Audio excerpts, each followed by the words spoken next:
welcome to the second devlog of Hello Neighbor 2 The Reckoning. In the previous first devlog, we have told you our plans for the fan game and gave you a lot of teasers as well as hints. In today's episode, we will recap some of the stuff and talk about them more, as well as showcase them a bit, talk a bit about the future of Hello Neighbor 2 The Reckoning, and talk mainly about the AI. Now, let's start talking about the AI. First, let's get the basics done. As mentioned in the previous devlog, you will face multiple NPCs, with each one of them working differently. Now we are not talking about behavior, but about their gameplay style instead.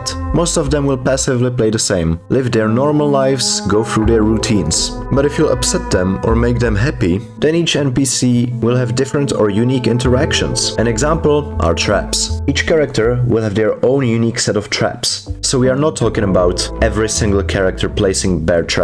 An example, Baker really isn't a good mechanician or trapper, so she might just do the simple stuff like board up some windows or doors, or place buckets on top of doors. But then we have a hunter, the taxidermist, who is a professional at catching wild animals. So he might place bear traps, but very sneaky ones. Or there might be a toy rifle waiting for you behind the door that will shoot you once you open them, slowing you down.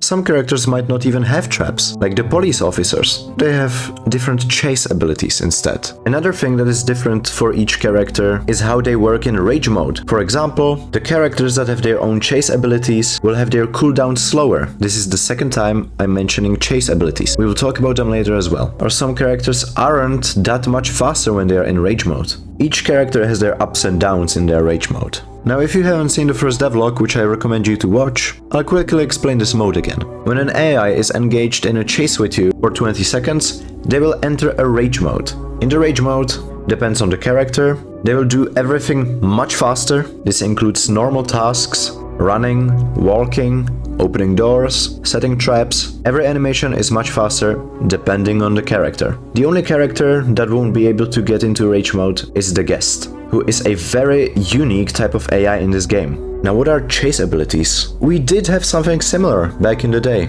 In Hello Neighbor 2's alphas, when the guest chases you and walks past an object, he will pick it up and throw it at you. And Taxidermist, who has a shotgun. We want that for every NPC in the game as well, and we can call it the chase ability that will have a cooldown, but some characters have their own unique ways of slowing you down and making the chases much shorter. Taxidermist, just like in Hello Neighbor 2, he can shoot you, slowing you down. Well, that is the only original chase ability. The rest we've made up ourselves. But the most interesting one perhaps is Mayor's chase ability. Quentin is a big softy, and after some time of investigating the Petersons, he might be seeing stuff. Well, Mayor can summon his dog Skipper to aid him in his chase. The dog will spawn in front of Mayor, immediately sprinting forward to player's direction. This will be indicated by Mayor whistling and with Skipper's barking, though Skipper moves really fast. Now Skipper will only dash forward, he cannot curve. At the start of his sprint, his direction is locked onto the player's location, where it was once he started sprinting. If the player changes position while he's sprinting, then Skipper cannot sprint to Quentin's location.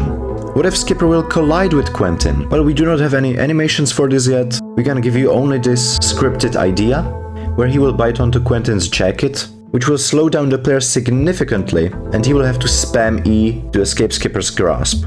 Now to the most important and game-changing part, the relationship system.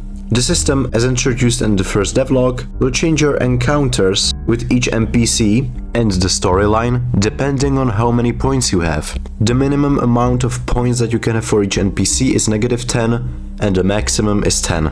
There are 6 relationship statuses. Let's start from the middle, which is when you have -2 to 7 points. You will have the ability to call a character over to you in front of their property to talk with them, activating a dialogue tree.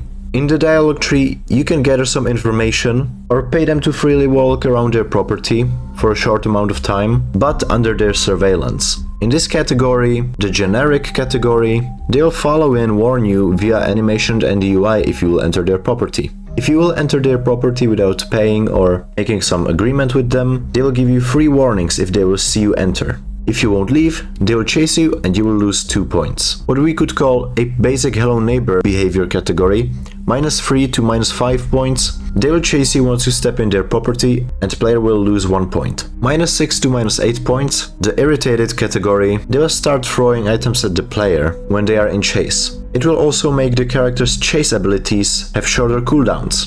The aggressive category or the enemy category, -9 to 10 points. They will set all sorts of traps, don't forget, different character, different traps, that will get you stuck for some solid time. The traps will be much harder to avoid than against the traps that they would set before this category. So let's get more on to the positive side of relationship systems. When you have 8 to 9 points, a friend category, you can freely walk around the property, but they will follow you around, making sure you don't do anything fishy. If you will try and steal anything, they will give you 3 warnings until they will initiate a chase, and you will lose a point. When you have 10 points, you are basically their best friend.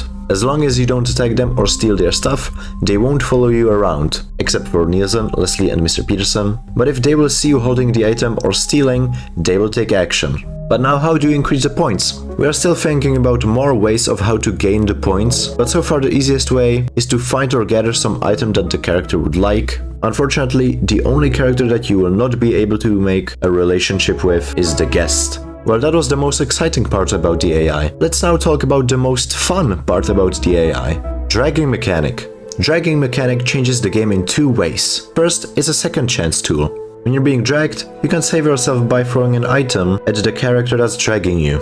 The second way in which it changes the game, it makes the gameplay uninterrupted. It will be basically the same just like in Hello Neighbor 2's alphas, where the gameplay is uninterrupted and the dragging gives you a second chance. But when you are being dragged, you have limited time, about 10 seconds, to grab an item to throw it at the NPC. You cannot open your inventory. The only character that won't be able to drag you will be the guest, but he is a more complicated one, so we will talk about him in the future news. That is everything for today's devlog. Now before you will leave, an important thing to mention is that the team has been very busy lately with other projects and real life stuff, so the development is going pretty slow, but it's not stopping. If you want to stay up to date with Hello Neighbor 2's Reckoning news, join us Discord server that you will find in the description of this video, and if you want to support the project, then follow us on GameJolt, also link in the description. Share thoughts in the comments. Since this game is still quite early in the development, a lot of things can change and definitely will change, so we will see you in the Reckoning devlog.